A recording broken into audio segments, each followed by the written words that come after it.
So it's Monday, April 20th, and this is our science video, and we're continuing on page 189 with our notes.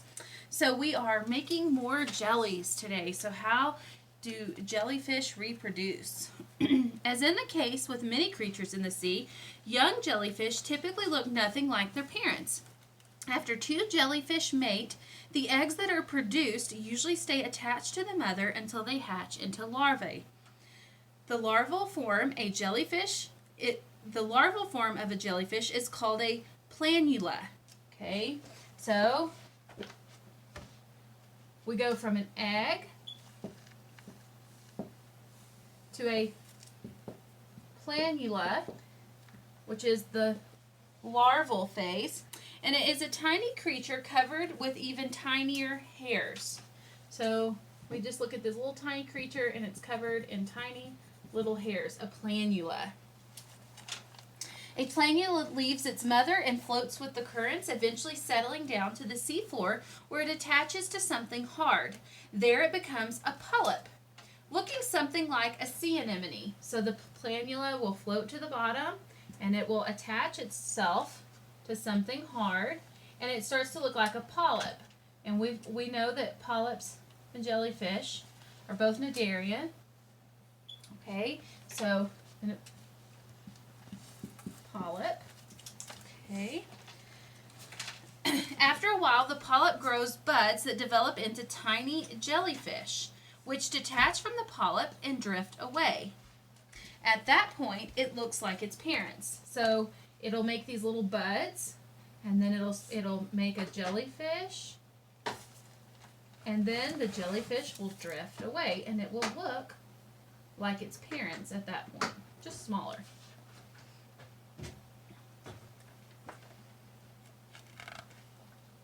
Okay, so in 2003, scientists found a huge group of large jellyfish fossilized in Wisconsin sandstone. This was formed from a quarry. This was an amazing discovery because jellyfish that get stranded on the beach quickly decay due to their thin, water-filled bodies. Remember, they're mostly made of water. In fact, as soon as the sun hits a jellyfish on the beach, it begins to dry out and quickly disintegrates to nothing but a thin skin, which then deteriorates rapidly. In order for these jellyfish fossils to have been made, the jellyfish must have been buried by sand immediately before they had time to decay. Thus, whatever event caused these jellyfish to become fossils had to be quick and had to involve a lot of sand. Okay, so if a jellyfish just washes up on the beach in no time at all, it's gone. The sun absorbs all the water, its skin. It cannot make a fossil unless the jellyfish is covered in sand really, really, really, really fast. Okay? During the flood spoken of in the Bible, large masses of sand would have been carried around by the churning floodwaters. Those masses of sand would quickly cover whatever got in their way, causing a perfect situation for the fossilization of even the most fragile of animals. This discovery of fossilized jellyfish is evidence for the flood. Those jellyfish were probably buried by large amounts of sand very quickly. That is the best way to explain how such an easy-to-decay animal was fossilized. Okay, the next thing we're going to talk about are called floating boxes. Although most jellyfish cannot cause permanent harm to people, a sting from a certain jellyfish can prove fatal. Many of the jellyfish have a potentially fatal sting, however, are not actually jellyfish at all. You see, there are some animals that look like jellyfish but are not true jellyfish. A true jellyfish has an umbrella-shaped medusa. If a creature looks like a jellyfish but does not have an umbrella-shaped medusa, it is probably not a true jellyfish. Instead, it is a jelly-like cnidarian. Consider, for example, the box jellyfish in this picture. Look at page 190. The poison contained in its nematocyst is strong enough to kill a person, but you can tell by the boxy shape of its medusa that it is not a true jellyfish. In Australia, beaches can be closed down if a smack of box jellyfish is seen nearby. So the box jellyfish has a medusa that's a box. It's very square looking, and it looks a lot like a jellyfish, but it doesn't have that umbrella shape that other jellyfish have.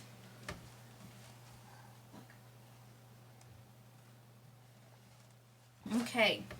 Floating friends. Some jelly-like cnidarians don't have to live alone, but forming swarms isn't enough for them. Instead, they like to live in a colony, with many individuals helping one another to survive. Typically, a single individual will reproduce until there are several clones of itself.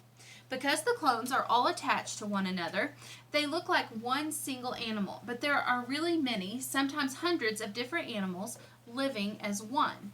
One example of such a colony is the Portuguese man-o-war. Make sure I spell it correctly here. Portuguese.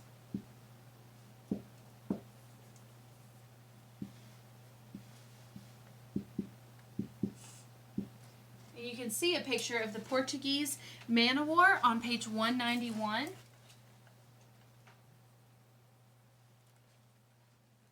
Although many people mistake it for a jellyfish, it is not a jellyfish. It's actually hundreds of jelly-like creatures all linked together. That's many creatures all together living as one.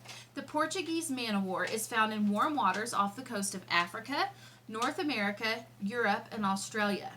This colony of animals has tentacles that are able to hang up to 100 feet below the surface. They pack a powerful sting, too. Their sting is not as bad as the box jelly, but almost. If a person gets stung too many times by a man-o-war's tentacles, he or she might go into shock. Also, vinegar can make this colony sting worse, so you can't treat it like a jellyfish sting. Each creature within the man-o-war colony has its own job to do. One creature's job is to be the sail. The sail polyp fills its body, which can be 6 to 12 inches long, with gas and keeps the entire colony floating on the ocean. Being carried here and there by the wind, this polyp gives the man-o-war its distinct blue or purple bottle-shaped look. Other polyps have jobs like stinging, eating, digesting, sharing the nourishment of a meal with the entire colony, or reproducing to make more polyps. They all work together to keep the entire colony alive. Okay, so that's it for today, and tomorrow we will begin discussing sea anemones. Great job, guys.